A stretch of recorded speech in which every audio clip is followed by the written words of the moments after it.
कर्म बड़ा या भाग्य? यह प्रश्न प्राचीन काल से ही एक उलझन बना हुआ है। संसार में कर्म को मानने वाले व्यक्ति कहते हैं कि भाग्य कुछ नहीं होता, तो कुछ भाग्यवादी व्यक्ति कहते हैं कि भाग्य में जो कुछ भी लिखा है वह निश्चित है। मनुष्य कर्म और भाग्य इन दोनों बिंदुओं को अलग अलग दृष्टिकोण से देखते हैं। कर्म और भाग्य के इस प्रतिद्वंद का सत्य व सटीक उत्तर श्रीमद् भगवत गीता में स्पष्ट किया गया है, जिससे आज हम आपको परिचित कराएंगे। ज्ञान वृद्धि हेतु वीडियो को अंत तक देखें व चैनल को सब्सक्राइब अवश्य करें।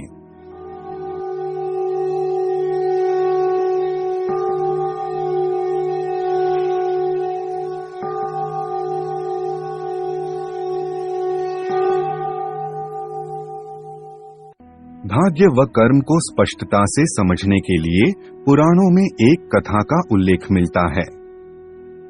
वह कथा इस प्रकार है।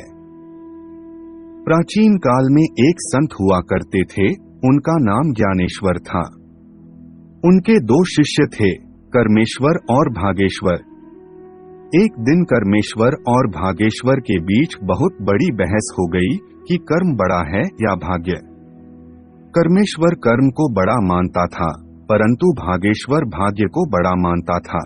उन दोनों में बहस इतनी बढ़ गई कि उन्हें जाकर अपने गुरु ज्ञानेश्वर से इसका उत्तर मांगना पड़ा। उनके गुरु ज्ञानेश्वर ने उनसे कहा कि मैं तुम्हें इसका उत्तर अवश्य दूंगा। प्रातःकाल तुम दोनों मुझे मेरी कुटिया के आगे मिलना।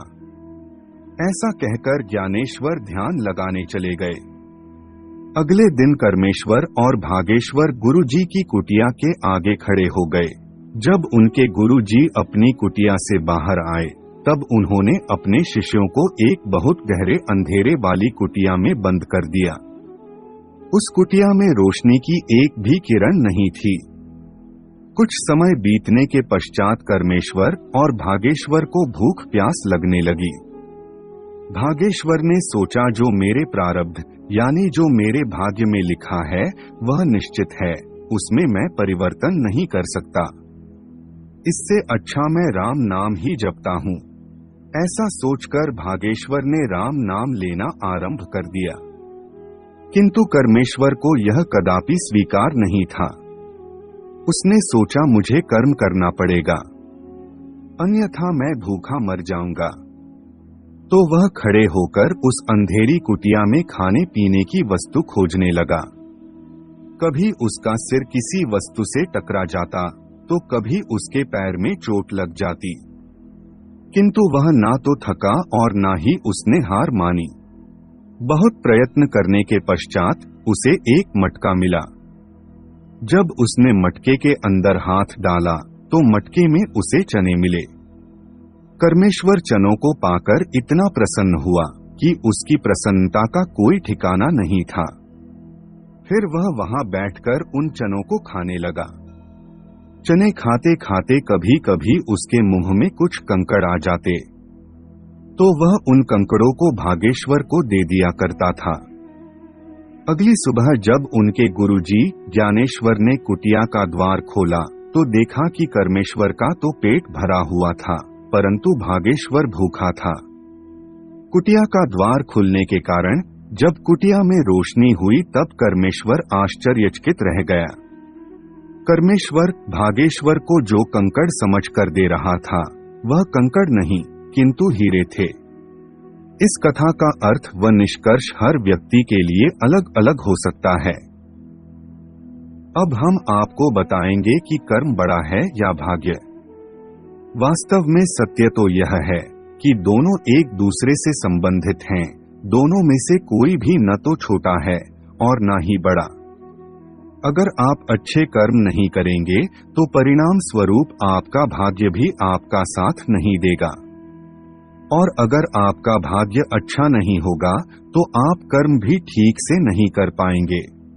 श्रीमद् भगवत गीता के 3 अध्याय के 8वें श्लोक में भगवान श्री कृष्ण अर्जुन से कहते हैं, नियतम कुरु कर्म त्वम कर्म ज्यायो ह्यकर्मणः शरीर यात्रापि चते न प्रसिद्धेत कर्मणः। अपना नित्य कर्म करो, क्योंकि कर्म न करने की अपेक्षा कर्म करना श्रेष्ठ है। कर्म के बिना तो शरीर का निर्वाह भी नहीं हो सकता। इस संपूर्ण कथा के अनुसार कर्मेश्वर हो या भागेश्वर, दोनों को ही कर्म करना पड़ा। एक ने खाने की खोज की तो दूसरे ने राम नाम की साधना। कर्म करने से कोई मुंह नहीं मोड़ सकता, और अगर आपने कर्म किया है तो उसका फल आपको अवश्य मिलेगा। अब बहुत से व्यक्ति यह भी कहेंगे कि भागेश्वर को इतना बड़ा फल क्यों मिला। इससे संबंधित भी भगवान ने कहा है, सर्वधर्मान परित्यज्य मामेकम शरणम व्रज, अहम त्वा सर्वपापेभ्यो मोक्षयिष्यामि मा शुचः। इसका भावार्थ है, संपूर्ण धर्मों अर्थात संपूर्ण कर्तव्य कर्मों के आश्रय को छोड़कर तू केवल मेरी शरण में आ जा, मैं तुझे सभी पापों से मुक्त कर दूंगा, चिंता मत कर। अब हम इस प्रस्तुति के मूल को जानते हैं। कर्म या भाग्य में से कोई भी छोटा या बड़ा नहीं होता। भाग्य लोहे के समान है। जहां कर्म रूपी चुंबक होता है वही भाग्य खिंचा आता है। वास्तव में भाग्य हमारे कर्मों का ही परिणाम है। अनुकूल कर्म किए जाएं तो भाग्य को अपनी ओर मोड़ा जा सकता है, परंतु भाग्य के सहारे बैठकर कर्मों से दूरी बना लेना ही पराजय, दुख और परेशानियों का कारण बनता है। आज के लिए केवल इतना ही। हम आशा करते हैं कि हमारी प्रस्तुति आपको पसंद आई होगी। अपने विचार अभिव्यक्त करने के लिए कमेंट करें, वीडियो को शेयर करें, वह चैनल को सब्सक्राइब करें। तब तक के लिए जय जय श्री राम।